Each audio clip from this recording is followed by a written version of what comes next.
জয় রাধে রাধে গোবিন্দ অনাদি গোবিন্দ, জয় রাধে রাধে গোবিন্দ অনাদি গোবিন্দ, জয় রাধে রাধে অনাদি গোবিন্দ, জয় রাধে রাধে।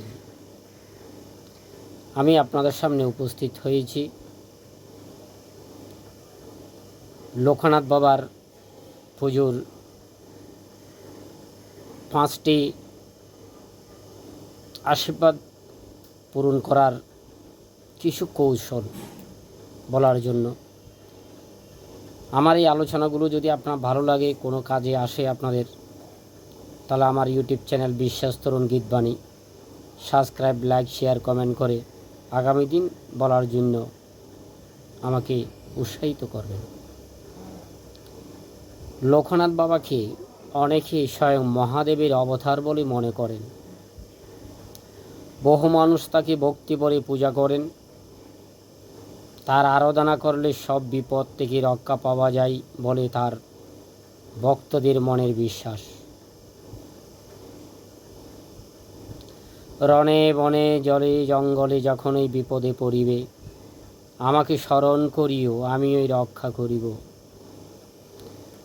লোকনাথ বাবার এই মন্ত্র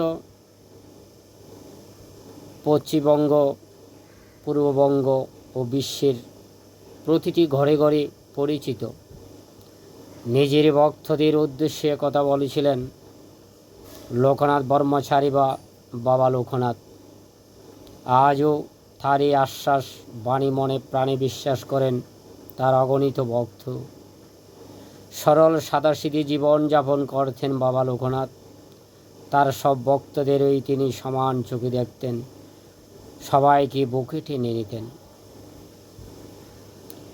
1730 খ্রিস্টাব্দের 31শে আগস্ট জন্মাষ্টমী তিথিতে উত্তর 24 পরগনা কচুয়া গ্রামে জন্মগ্রহণ করেছিলেন লোকনাথ। তার পিতার নাম ছিল রামনারায়ণ ঘোষাল ও মাতার নাম কমলা দেবী। লোকনাথ বাবাকে অনেকেই বলতেন শিব লোকনাথ। তার মধ্যে মহাদেবের অংশ রয়েছে বলে বিশ্বাস তার ভক্তদের মধ্যে। লোকনাথ বাবাকে খুশি করেন তার আশীর্বাদ লাভ করার কয়েকটি সহজ উপায় জেনে নিন। নীল শাপলা বা নীল শালুক এবং যে কোনো সাদা ফুল দিয়ে লোকনাথ বাবার পূজা করুন। বাবা লোকনাথকে শিবের অবতার মনে করা হয়, তাই তার পুজোয় বেলপাতা অবশ্যই দিতে হবে। তাল শাঁস ও কালো জামের নৈবেদ্য দিলে প্রসন্ন হন লোকনাথ বাবা। তার সঙ্গে মিশ্রি, তাল মিশ্রি লোকনাথ বাবাকে নিবেদন করুন। এর পাশাপাশি পুজোয় যে কোনো সাদা মিষ্টি নিবেদন করলে প্রসন্ন হন লোকনাথ বাবা। পুজোর পরে এই প্রসাদ অবশ্যই কোনো বাচ্চাকে খাইয়ে দিন। যদি জন্ম কুণ্ডলিতে দরিদ্র যোগ থাকে তাহলে অবশ্যই লোকনাথ ব্রহ্মচারীর পূজা করা জরুরি। লোকনাথ বাবার আরাধনা করলে আর্থিক সমস্যা থেকে মুক্তি পাওয়া যায়, তবে এর জন্য বছরের একদিন নয়, প্রতি সোমবার আপনাকে জয় বাবা লোকনাথ, জয় ব্রহ্ম লোকনাথ, জয় শিব লোকনাথ, জয় গুরু লোকনাথ এই মন্ত্রোচ্চারণ করতে হবে। তাহলে দেখবেন সব বিপদ কেটে যাবে, জীবনের সব কামনা বাসনা পূর্ণ হবে।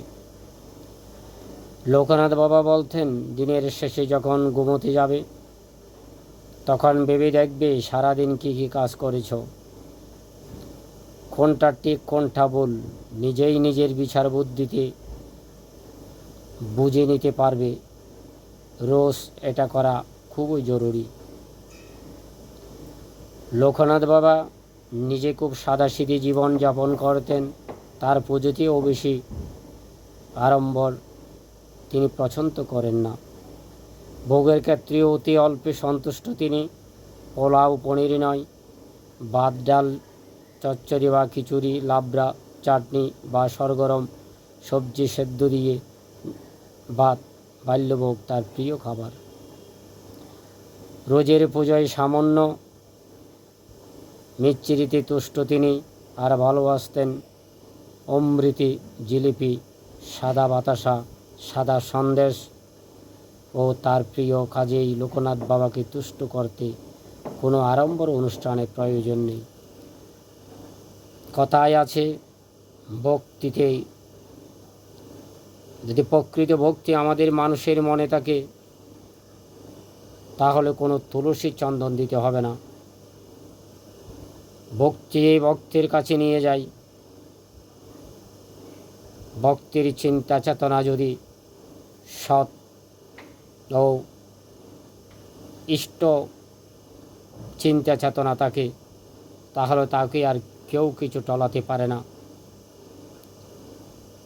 হিন্দু ধর্মের 12 মাসের 13 পার্বণ, কিন্তু প্রকৃতভাবে আমরা কিছুই কেউ পালন করতে পারি না, পালন করার চেষ্টাও করি না। সে কারণে আমাদের সমস্যাটা দিন দিন বৃদ্ধি পাচ্ছে। আমাদের কি করে কি করতে হবে সেটা আমাদের আগে ভাবতে হবে, আমাদের জানতে হবে। তাহলে আমরা আগামী দিন আলোর পথে, মঙ্গলালোকে আলোকিত হোক মানব জীবন, মঙ্গলের পথে আমরা চলতে পারব। আমি সবার মঙ্গলময় দিনকাল সুষ্ঠু, সুন্দর ও সুস্থভাবে অতিবাহিত হোক, পরম পিতার কাছে এই প্রার্থনা জানাই। আজকে আপনাদের কাছ থেকে বিদায় নিলাম। সহস্র সহস্র প্রণাম সবাইকে।